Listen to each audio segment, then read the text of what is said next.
ఈ అదృష్ట రేఖ అనే టైటిల్ మొదట అనుకున్నప్పటికీ దాస్ గారు మార్చాడు. మోసగాళ్ళకు మోసగాడుగా టైటిల్ మార్చారు. అది వర్కౌట్ అయింది.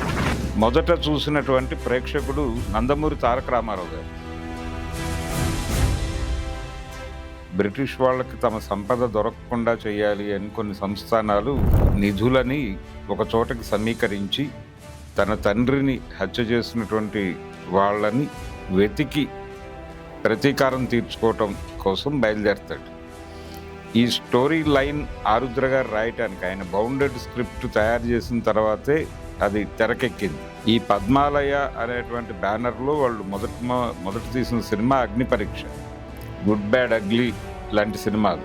కంటెంట్ ఏదో బాగుంది, ఈ తరహా సినిమా ఒకటి మనం తెలుగు తెర మీద ఎందుకు ప్రయత్నం చేయకూడదు. పశువుల మందలు కాసేటువంటి కుర్రాళ్ళు వీళ్ళు చాలా క్రూయల్గాను వ్యవహరిస్తారు, స్వార్థపూరితంగా వ్యవహరిస్తారు.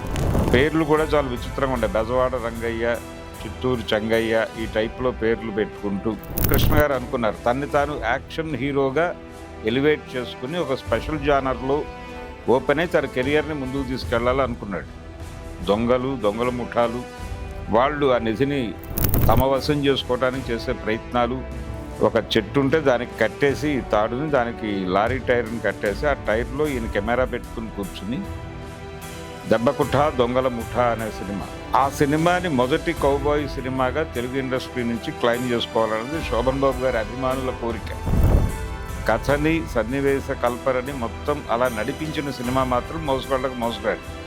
ఇంకొక సెన్సేషన్ కూడా క్రియేట్ చేసింది. అదేంటంటే దీన్ని ఇంగ్లీష్లో కూడా తర్జుమా చేశారు.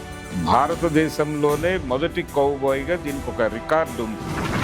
మోహన్ బాబు గారు తనకి నచ్చిన విలను తను కొంత ఇమిటేట్ చేయడానికి ట్రై చేసే విలన్ నటుడు నాగభూషణం గారని చెప్పాడు.